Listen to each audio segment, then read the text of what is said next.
Ain't no half stepping with Marcus J live from the den of Legacy Internet Radio. We appreciate everybody that has been listening to us tonight. We appreciate those folks who've been checking us out on TuneIn. Of course, you have checked out your TuneIn application on your smartphone, your tablet, your computer. We appreciate those folks.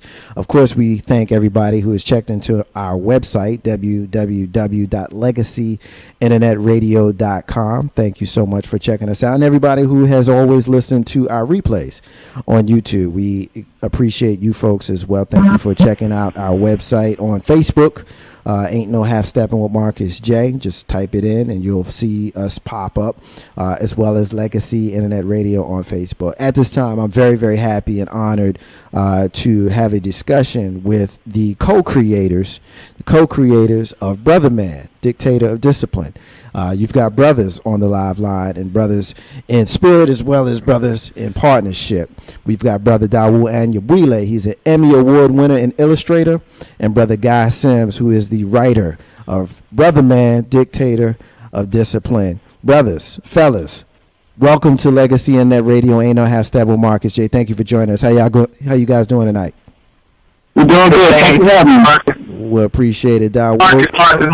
Yes. Marcus, you forgot one thing. What's that? Brothers by blood. Yes, brothers by blood, absolutely. Brothers in spirit, brothers in partnership, and they are brothers by blood. Brothers by blood as well. And so, yes, I didn't forget it, but I didn't say it. But thank you for reminding me as well. And people in the know. Yes, absolutely. And there's more blood on the live line because, in the interest of full disclosure, these brothers are my cousins, and so I'm definitely extra happy and honored to have them on the live line with us here on Legacy Internet Radio. So, fellas, you guys ready to talk to us about Brotherman?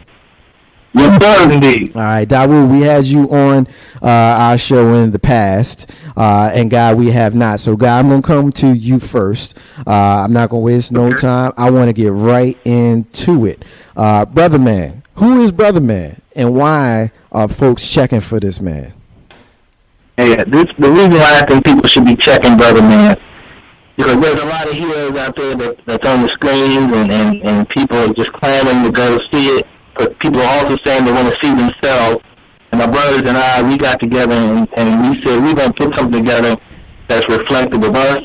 So Brotherman is a character that we created. We created an entire world of a big city, and that's the city in which he lives. And he addresses crime. But the overall thing about Brotherman, I think, is the bigger picture beyond just the character and the action that happened in the comic book and the humor and the drama. It's just the opportunity that people see that brothers get together and they set a goal and they're seeing their goal through, creating interviews, creating opportunities for other people. So this is a really big project that we started since 1990, and we're still pushing forward. But people don't know about the comic book. Brotherman, also known as Antonio Valor during the day is a public attorney. But when the time is right, he puts on the costume, he's Brotherman, and he's addressing the social ills in the city of Big City. And that is the gist of the story. I think it's like action-packed, funny, dramatic saga, and I think if a person was to pick up one book, they'll be hooked. And that's how we want people to. We want to get people hooked on this kind of creativity. Now, I know that Brotherman started in 1990. That much I do know. But Dawud, I want you to tell me about the next step. And I even though the interview is just starting, I want to make sure that we're getting this out in the beginning as well as when we conclude later on. And so I want to know what you guys are doing now, since the comic is already 25 years old. You guys have a new project that's going on right now. Tell me, Dawud, about the new project that you have going on right now. Well, the new project is really a continuation of where Brotherman left off 18 years ago. And it's a graphic novel called Brotherman Revelation. It's I'd say a minimum of 100 pages, because the story is kind of still being modified. Even though we fleshed out the entire 3-part book, certain scenes are being adjusted and modified, so it actually may be more than 100 pages for book one, because we're going to break it into 3 books, so the story is has over 300 pages. And it's actually the story is about the origin of Anyabwile, who's Brotherman, basically how he became Brotherman. And the reason why the story is so long is because we're basically illustrating it like a movie. We want people to see it the way it would play out as a film. And it's more of a saga than, say, like a, you know how you have your origin story in a lot of the movies, and that's kind of like the first quarter of the film, and then you're into the action. You know, you want to see the guy in the suit. Right. This isn't that type of story. This is more like a continuing saga, much like, say, like Guy gave an example of an intergenerational story. So it's sort of like Roots or Rich Man, Poor Man, if anybody remembers any of those intergenerational television series where, you know, you follow the parents and then the son and so forth. So his journey is not, since he doesn't have superpowers, his journey is learning about how this young man has come into this cold world, and with all the things that he encountered, how did he have the ability to rise above it to become this hero? So basically, within a lot of us lies the hero, but a lot of us don't give birth to it. Guy, I want you to tell me how the folks who are listening right now can participate. I'm going to come back because I want you to give us both of you guys, I want you to give us a little bit more who Anyabwile / Brotherman is. But Guy, I want you to tell the listeners of Ain't No Half Steppin' with Marcus J and Legacy Internet Radio how they can be a part of this, because Dawud just set it up. I want you to take it home. Sure. Obviously, there's at least a minimum of 2 ways that you can help us out. One is by going to our campaign page, and we're funding this through a website called Indiegogo, INDIEGOGO, as in independent, Indiegogo.com. And once you get to the page, you just search Brotherman, it'll pop right up, Brotherman, Brotherman. The other way you can do it, if you find that, I don't really have the money or I can't do it right now, the other way is to share it, and share it with your friends, share it, with your colleagues, share it with your relatives, post it on your Facebook page, Twitter page, Instagram it, because when you push it out to other people, they get to see it, and then maybe someone else will get on board. Those are the 2 main ways I think that you can really help us out. And the reason why we're soliciting help, we have, as a family, we have always talked about self-reliance and self-determination, and we always talk about the community is going to bring up the things that we need, and we are one extended community. So when you support us, then we can turn around, we can support other artists, other writers. As our business grows, then we need accountants, we need finance people, we need people who do printing, and we're doing a little bit of that now, but we'd love to do it on a bigger scale. So this project is more than just helping us make a graphic novel. It really is building that infrastructure that we need as a community for our own independence and self-reliance.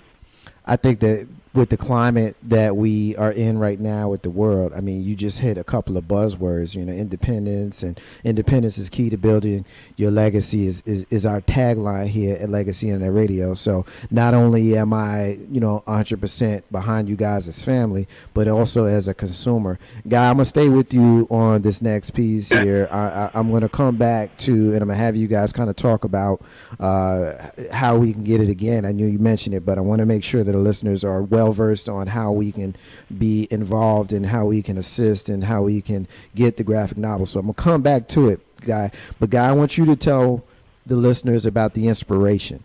Brotherman in 1989 before he launched in 1990. What was the thought process? What was Brotherman, in your head when you start putting pen to paper? Sure. Well, once again, it's a collaborative experience. We were getting ready for the Black Expo in New York over at Jacob Javits Center, and Dawud was doing airbrushing of shirts. Folks remember that from the 80s. Everyone getting their face on their clothes and their name on their clothes. That's what Dawud was he was the leader in that. And so we were getting ready, and what we wanted to do was make an advertisement that was different from the kind of ads that you generally get when you go to big conventions. And you all know how that is. You walk in and people hand you flyers, you stuff them in a bag, and then you get home and you throw the bag. You take all the good stuff, then you throw the bag away. So we wanted to make a small little cartoon or something that, that was cute, funny, but it led you back to either our booth or led you to contact us later. And then when I met with Dawud and my brother Jason up in New Jersey, he said, hey, we got an idea. Can we make a comic book? And Dawud had a character in his sketchbook, a pretty nondescript, but a character to work with. And so he had the character, and I went home and I helped to shape who the character was. And so that's the back and forth.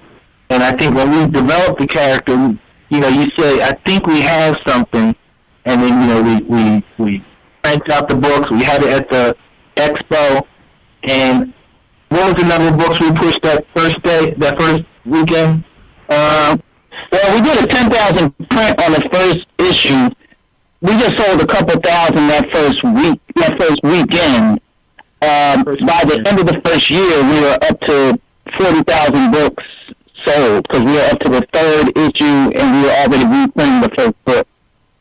Right, and what we found was this was something that people wanted. They told us this is something that they've been wanting to get into their children's hands or just get into their hands. So, they spent their whole life reading other comic books with other images, and to see their face or how they perceive themselves on the cover of the book and within the pages, that was pretty powerful. And I think from that point on, we realized that we have something here that's just a little more than just quote-unquote entertainment. We really are empowering a whole lot of people. One thing that I definitely would like to ask you guys, just as brothers, did you find that there were any challenges or ease with working with each other as brothers? Did you find that it was better or more challenging than it would have been had you not been kin? I think for me, I've always said this, Dawud and I have worked on things from the time that we were little kids, and we knew what kind of talents we had to work with. So I understand him, and he understands me. The ease is I can tell him what I'd like to see, and I don't have to explain it out to him because we have a common base of knowledge. And I can even say, hey, I need you to draw somebody. Hey, you remember Brian from around the way? And that's all he needs to go on. Or I can say, I want the place to look like our old elementary school. There's references that we both share. I think that there was a challenge we had, and challenges are just things to work through. They were living in New Jersey, and I was in Delaware, so we've never lived in the same place working on the book. And so, but we always just used the technology at the time to make those connections. Now today, it is so much easier. We have the ability to work on things in real time if we want to, or like we're doing this now on a conference call right now, where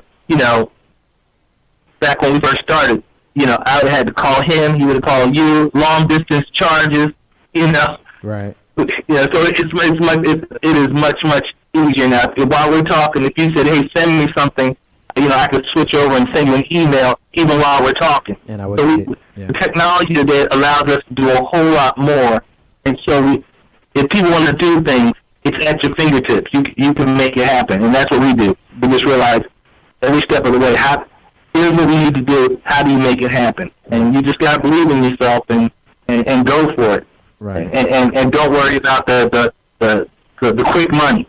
You got to think about, like it shows the legacy. You got to think, what is the legacy going to be? Because that's the riches right there. Right. You can get a payday up front, and that money will be gone to your bills or wasted, and then you realize, hey, I got nothing. Right.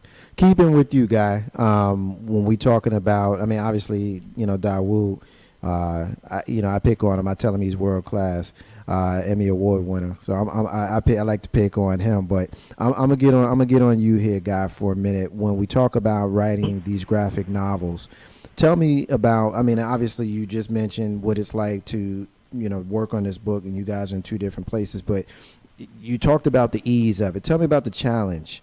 Tell me about what it's like when you may go through a moment where, you have an idea and you may not be able to get them. How does that part work? Well, I think one, it's like anything anybody does. If we got probably there's probably people who are listening who like to play ball, or they like to sing, or whatever that is. If you do it, you got to do it often. And there's going to be times when you hit dry spells, and other times when you're just firing on all cylinders. And it's the same thing with writing. When we come up, we say, hey, we're ready for the next book. I'll just start thinking about things. I read the newspaper. I see things on TV. I might be reading a book. And what I try to do is I build the comic book stories on themes, not on anything in particular, but just on a theme. And then from there, I think how the characters have to deal with it or interact, and that's how I develop on my villains. That's how I develop the ancillary characters, conflicts. And so, it is like making a cake. It's all these different ingredients that have to go in. So when other people ask me, how do you do it? I say, you start now, by doing a lot of reading, reading different things, listening to different things, trying to experience different things. When I was always one, when I rode the bus and the subway back when I was in home in Philly, I would watch people, I would listen to what people say and how they said it. I would write things down. If someone said something that I just said, well, I like the way that person said it. Or, I write it down, and then, it might end up in something I wrote years later, or I still think about it, So it's a long-term thing, but you get to use it every day. When I'm looking at Brotherman and I'm looking at the history of it, I want to make sure, our listeners understand, not just that there's a comic and that there's a graphic novel and that there's history, but I want them to really understand who Antonio Valor is and how he is connected to the universe. So, Dawud, I want you to tell us about Big City. What is Big City? Is Big City somewhere here in the United States? Is Big City somewhere in another part of the world? Tell us about Big City, and tell us how Brotherman Antonio Valor fits into Big City. Oh, okay. Well, Big City is a mythological universe that we created, and it evolved pretty rapidly. Like I was saying, when we first started the book in '89, when we were thinking of the concept, Big City was just that what do you call it, a generic city that the character would live in, because we were kind of poking fun at comic books when we first started. But by the middle of the first issue, when we started describing some of the streets, I started to see this place like, wait a minute, let's build it out. Let's make it bigger. It's Big City. Let's make it like a mammoth of a city.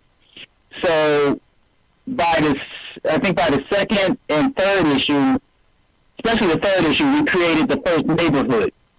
So we were thinking about like in Philly and New York, and pretty much any city, it's not just big buildings downtown. It's a series of neighborhoods.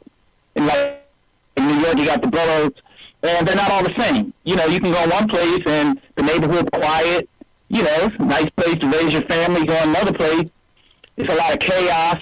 But even within the chaos, you find like nice pockets to chill in. And you go in some of the nice neighborhoods, and there's some crazy parts, within the nice area. So to me, that kind of seemed more realistic to a city. So with Big City, we started creating the whole environment. So we created this subway map, which was based on the original map. And Guy initially states in the opening title, "Welcome to the last place on Earth." So when we say Earth, and I think this is still evolving, because I have ways that I see it in my head, and Guy may have ways he sees it in his head. I kind of saw it as a microcosm. I don't know what Guy says at this point, but I kind of think of it as the things that we take in, that we visualize, and it kind of exists within us, like, I guess like with our bloodstream, our melanin stream, or between our fingertips are universes, and this universe is full of what I take in from my collective mind. So when we think about like a lot of the black heroes or black superheroes that you see, a lot of times they exist still within this paradigm. And even in movies where black heroes exist, like Star Wars, you have Lando Calrissian. But you say, where does he go? Where does he go home to? Who's his mom? Who's his dad? Does he have brothers and sisters? How come there's only one black guy in this universe where everybody else, we kind of see the lineage of Luke Skywalker. We know his aunt and his uncle and where he comes from, so we can kind of imagine where he comes from. Even with the Wookiees, they come from the planet of Wookiees. Well, where's he come from? Is there a black planet out there? But we never see that in mythos, or we don't really see it at that level in mythos. So with Brotherman, he's not a character that exists in this state where, like guys would say, what is that, universal orphan. He exists within this world, this universe of black characters. So it's not America and it's not Africa, so we don't call him African American because it's an alternate universe. Right. So they're characters with similar traits. So it's basically like taking us, our cousins, our aunts, our uncles, even though we exist within this realm, there's no Africa America. There is no place like that. But in Brotherman, it is like that is where we live. That's the Quavern state. It's our home. And it consists of us dealing with us and our issues. Right. But we're not dealing with an exterior oppressor. Inside, we're dealing with ourselves, where there is still the haves and the have-nots. So we kind of created, it's a surreal, kind of like a psychological fantasy that I think it's taken a while for a lot of people to catch on to, because people are so used to, okay, he's probably in New York City, he's in the hood, or South Central, what people are kind of used to seeing in media. We say, no, Brotherman is kind of borderline science fiction. Right. So we have yet to build it out, but I think the graphic novel really explores that a lot more. Guys, let me just tag on one thing to what Dawud said. Sure, go for it. I look at it this way. The Brotherman allows us to interpret the world that we live in, and I think people get to. I think if you read it and you get to meet us, you can draw the parallels between. Okay, I can understand what these guys are trying to do and what they're trying to say, and how they try to present us in a very broad sense. I mean, if you look at the characters, each one is so different from one another that they're not like, in some places, there's stereotypes, or they use the latest slang, which locks them into the reality. And with me, when I write, I might think of the latest slang first, and that's my base. And then I said, okay, now I want to change it because I don't want cliches. And I just say, okay, if I want to say, oh, that's cool, then I said, I don't want to say that's cool now. I want something else. I want the character to say something else, so that when you read it, it gives you now a new bit of language to use, or how Dawud designs them. They're close enough that you understand them, and you might say, yeah, I remember that style, but even still, it's different, or the names of the stores and the streets, and how people interact with each other. It's like there's a realness to it, but it's not. It's not real. Or at least I hope people know it's not real. Guy, let me ask you this, Guy. How comfortable, because, I guess the natural inclination when we hear of an alter ego, you think of Bruce Wayne, you think of Clark Kent, you think of Diana Prince and others. And obviously, I just kind of tip my hand. I'm a DC guy. I'm a DC guy. But when you think of Antonio Valor and you think of Brotherman, the natural inclination is to call him a superhero. Are you guys comfortable, Guy, with the terminology superhero or not? I mean, what do you say to someone who wants to call him that? I think people use the term because they're used to it, and that's so that that doesn't bother me at all. People say, "Hey, is that a superhero?" I don't get people's face and say, "No, he's not that." That's just the word that's out there. Again, but then when I tell people, he doesn't have any powers, he's just a guy that's just out there. This is the way I'm gonna try to make things right. Right. And in that world where he lives, I'm not even gonna say that it's okay, but this is the way that I think I can do it.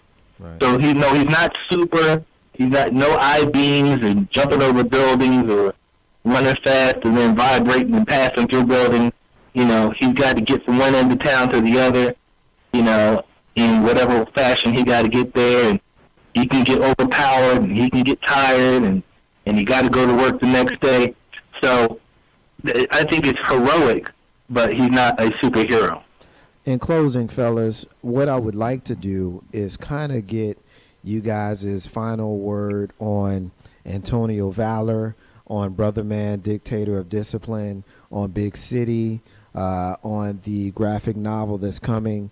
Anything that you guys would definitely like for the Ain't No Half Steppin' with Marcus J on Legacy Internet Radio listeners to know about you guys, to know about the graphic novel. Here's your opportunity to get into it. Dawud, I want you to go first. I want God to close it out. What you got?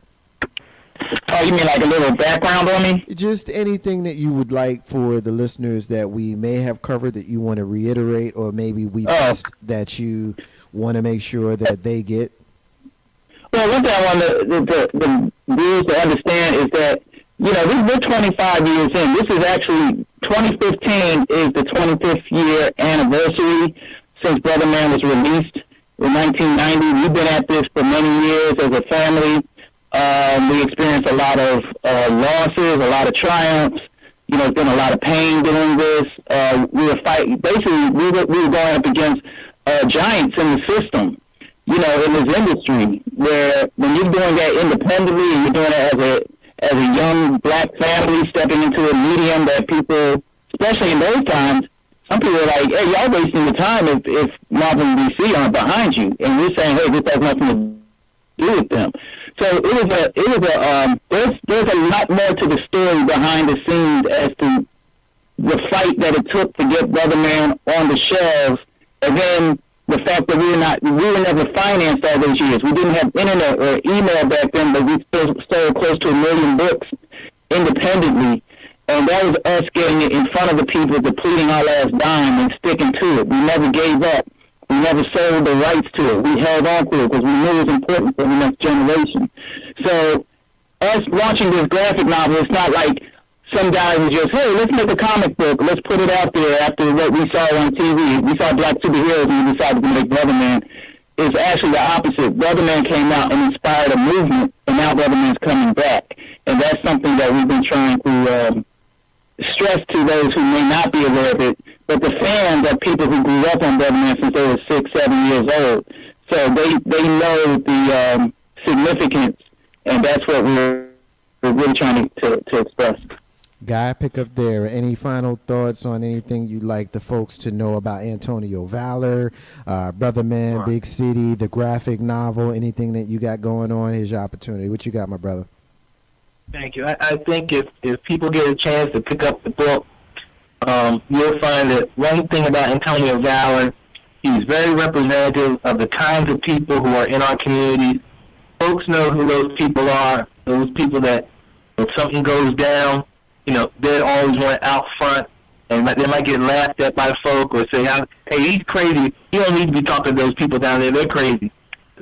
That's what Antonio Valor is. He sees something that's wrong, and he's going to address it. And I think that's one thing that people appreciate in that character. And I think that, once again, that's what makes him heroic, just stepping up and standing out at a time when people need it. So, it's like the name of your show, Antonio Valor. He's not half-stepping. He's going full throttle and taking care of business. And so I just want people to, be behind us. The people have been behind us for years. We're back, and we want people to be behind us again. If they go to Indiegogo.com and look up Brotherman, and just do what you can. If it's financial, we appreciate it. If you're just sharing it with your friends, we appreciate it.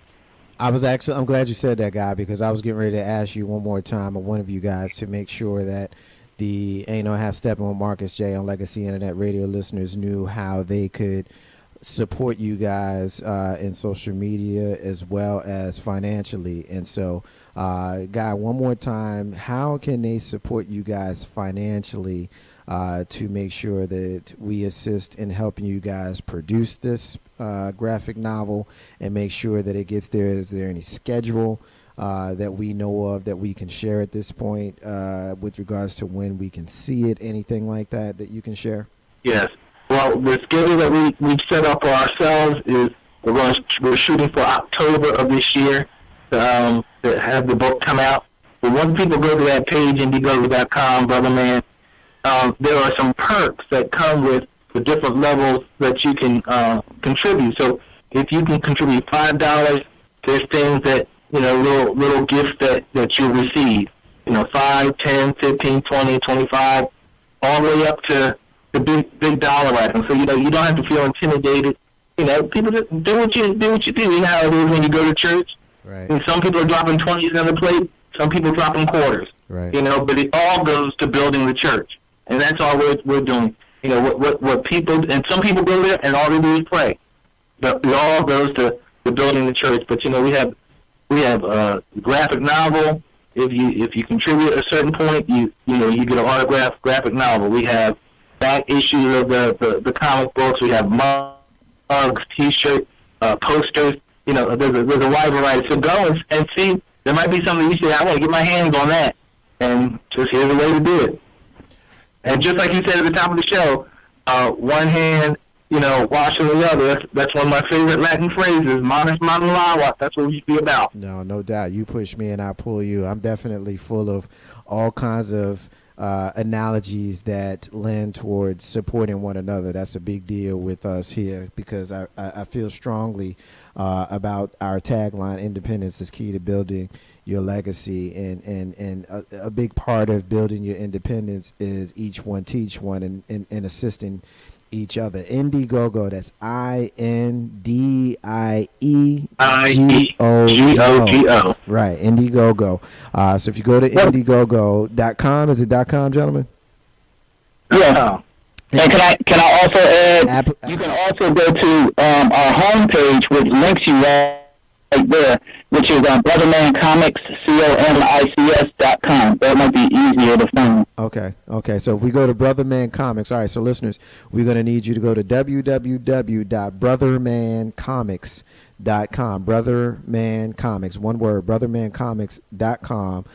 Definitely make sure you peruse the website, but when you get on there, you want to make sure that you go to the link that says Indiegogo. I'm actually looking at it right now as we speak, and I'm looking at the wonderful graphic art by our brother Dawud Anyabwile, Emmy Award winner. I hope I'm not embarrassing him every time I say that, but I'm not embarrassed. I'm just so proud of you and honored actually to have an Emmy Award winner in my bloodline. So that's why I keep saying it. I tell folks about you guys with Brotherman and as well as all the great things that you guys are doing. So I'm very happy, I'm very honored, and I'm very proud to be able to talk with you guys, to be able to share Brotherman, Dictator of Discipline, with the Legacy Internet Radio listeners. You guys are my family, and I love you, brothers. I'm going to go ahead and end the interview, but I want you to hold the line for me for just a moment. Ain't No Half Steppin' with Marcus J, live from the den of Legacy Internet Radio. Thank y'all, everybody, for listening. We're going to take a break, and when we come back, we've got more Ain't No Half Steppin' with Marcus J, live from the den of Legacy Internet Radio. Stay with us.